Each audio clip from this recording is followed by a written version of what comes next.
Change is not as simple as tossing a salad. This was Amec's learning when the bank required standardization to meet regulatory requirements. Resistance and denial, communication and coordination were major obstacles. In this episode of the Leadership Series, Aymeric discusses the impact of cultural sensitivity or the lack of it in the workplace. A major bank, European bank based in France, wanted to change its systems. A lot of things were not anticipated properly, planned for properly, and so the initial project, which was a 6-month change program to migrate to this new system, actually took 2 years. The purpose of the change was not explained to the people it would touch, it would concern.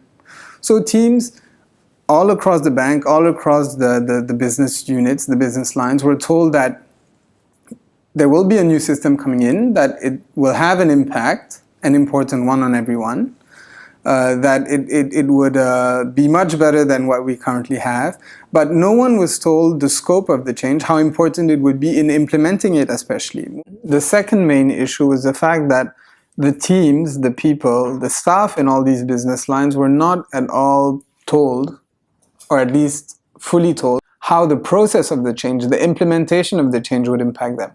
In terms of work, in terms of changing their habits, in terms of hours, this was not disclosed to them.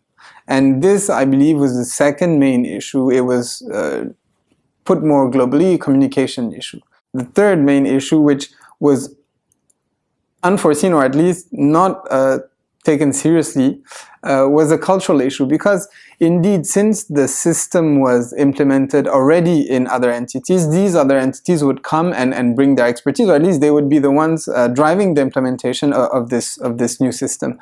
And these entities were all in Europe. It was Luxemburg, it was Belgium, it was Switzerland, and the main development center of the bank is based in Luxemburg. So naturally, 90% of the work had to be done with them.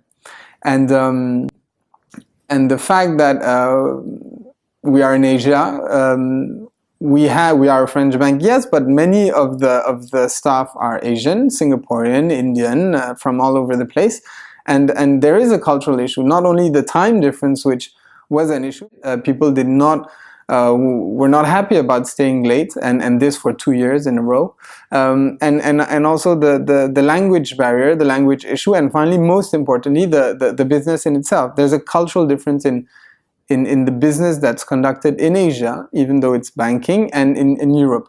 The products traded are different, the way we trade them are different, the regulations are different, and globally the way business is done is different. So the system was absolutely not made for Asian business. So those are three things that were not seen, or at least not communicated, or not taken seriously enough at the start.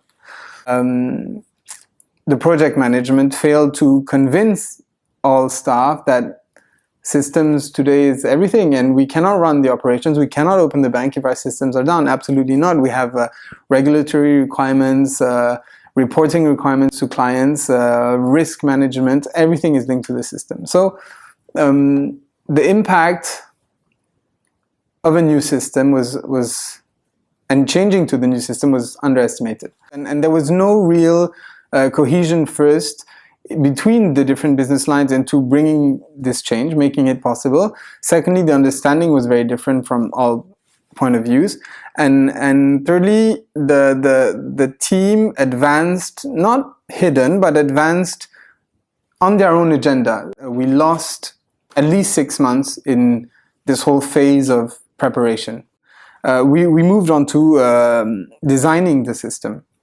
There was this whole balance that everyone had to find between their everyday work, which had to be done, and the project. So it was simply working nights, weekends, and that sort of thing, which again created frustration because the people were not happy about the project, were not told that it would impact them in this way, and on top of that had to work many hours. It led to many issues internally.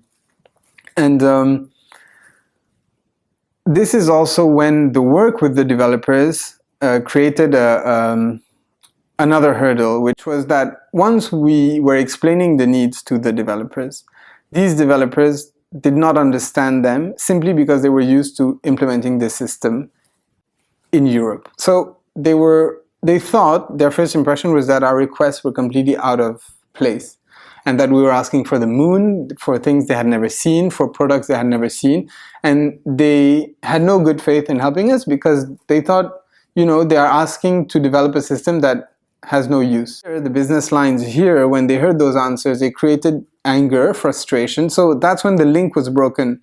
The cultural link was broken, because arriving to the first deadline, it showed us how far we were from implementing the project, from going live. And I think it gave not only management a scare, but also the whole team that had worked so hard on this was scared that it would be dropped because of how far we were from it being feasible. This is when things started changing, where the project management, I wouldn't say took it more seriously, but at least addressed these issues that they had not anticipated. So many trips were organized between Europe and Asia because people had actually the need to meet the counterparts they were working with. So that changed things because people identified with their European and Asian counterparts, and it also allowed the work to be much more efficient. When people were here from Europe for 3 months, I mean, we got so much more achieved than in a year when we were separated. So the crucial turn in events, it was bridging this gap, this, I would say, cultural, because it addresses all the gaps that existed. Another issue improved, there was the communication part. People were asked to feedback what they felt about how the project was conducted.